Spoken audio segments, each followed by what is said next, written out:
नमस्कार बंधुरा सुष्मितार घरकन्याय नतून एक भिडियो निये चले आसछि। आज रविवार एखन बाजे सकाल 8:30। तो आमार स्नान पुजो हये गेछे। मेये उठेছে अनेक सकाले 5:30 থেকে उठेও পড়ছে।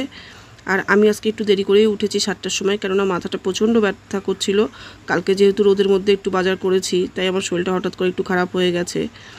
তো কি টিফিন করব আজকে বুঝতে পারছিলাম না। তো চলে গেলাম দোকানে। দোকান থেকে আমি নিয়ে আসলাম পাউরুটি আর ডিম। তো মেয়েকে বললাম একটু পেঁয়াজটা কুচিয়ে দে আমাকে, আমি একটু ডিম টোস্ট করে দিই, কেননা আবার 11টার থেকে ওর স্যারকে একটা অনলাইনে পরীক্ষা নেবে, ও আবার পরীক্ষা দেবে। তাই ও আমাকে একটুখানি পেঁয়াজ লঙ্কা সব আমাকে কুচিয়ে দিচ্ছে, আর ডিমটাও আমাকেও ভেঙে ফেটিয়ে দিচ্ছে রেডি করে, যাতে আমার তাড়াতাড়ি হয়ে যায়। তো বন্ধুরা, আমি আমার ছেলে মেয়েকে নিয়ে কিন্তু আমি আমার শ্বশুরবাড়িতেই থাকি, কিন্তু এখন এটা শ্বশুরবাড়ি বলাটা ঠিক হবে না, কেননা ওর বাবা যখন মারা গেছে তারপর থেকে কিন্তু শ্বশুরবাড়ি, শ্বশুর শাশুড়ি ননদ সবাই মিলে কিন্তু আমার উপরে টর্চার শুরু করেছে বাড়িটা ছেড়ে দেওয়ার জন্য। কিন্তু আমি বাড়িটা ছেড়ে দেয়নি দেখে আমার নামে ওরা মিথ্যে সব কেস করেছে। শুধু কেস করেছে বলবো না, এবং আমার শ্বশুর বাড়িটাকে পুরো মেয়ের নামে দানপত্র করে দিয়েছে আমাদের থাকতে দেবে না দেখে। তাহলে বন্ধুরা বলো, বাচ্চা দুটোকে নিয়ে আমি কি করব, এখন কোথায় যাব? ওরা আমাকে কোনোভাবেই থাকতে দেবে না। যদি থাকি তাহলে বলছে মাসে আমাকে ভাড়া দিতে হবে এই বাড়িতে, না হলে ওদের একটা হেভি অ্যামাউন্টে টাকা দিতে হবে। আমার হাজব্যান্ডরা 2 ভাই 2 বোন, কিন্তু এরা প্রত্যেকেই ভালো সার্ভিস করে, 2 ননদও সার্ভিস করে। এরা পুরো চক্রান্ত করেছে, করে আমাকে কিভাবে বাড়ির থেকে বের করবে সেই চেষ্টাই করছে। আমার শ্বশুর শাশুড়ি ননদদেরকে আমার হাজব্যান্ড ভীষণ ভালোবাসতো, যে এত ভালোবাসতো যেটা ধারণার বাইরে।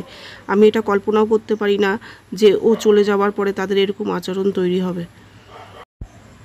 তাদের ব্যবহার কথাবার্তা সম্পূর্ণই পরিবর্তন হয়ে গেছে। তখন আমার ছেলে মেয়েকেও তারা কেউ চেনে না যে এরা এই বংশেরই নাতি নাতনি।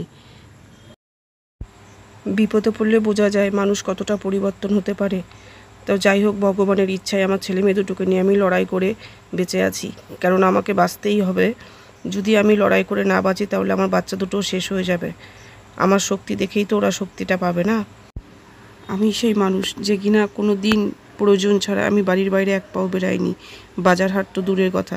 কিন্তু এখন পরিস্থিতির চাপে এখন আমাকে সব কিছুই সামলাতে হচ্ছে।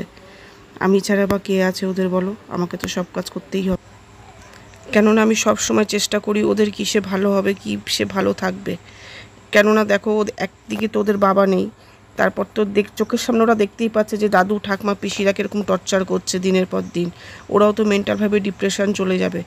যদি আমি নিজেকে ভালো না রাখতে পারি তাহলে ওদেরকে কিভাবে আমি ভালো রাখবো?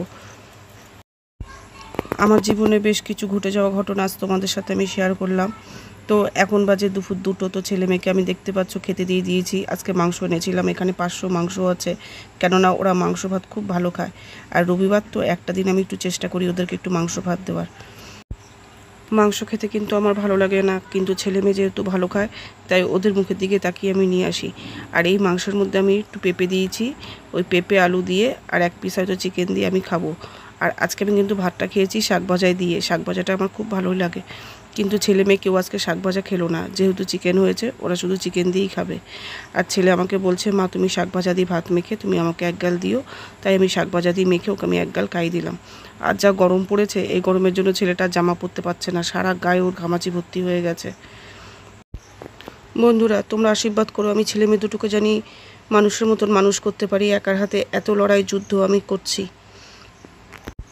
কোনোভাবে জানি আমি ভেঙে না পড়ি। তাহলে বন্ধুরা, আজকে ভিডিওটা একটুখানি দেখা হচ্ছে তাহলে পরের ভিডিওতে।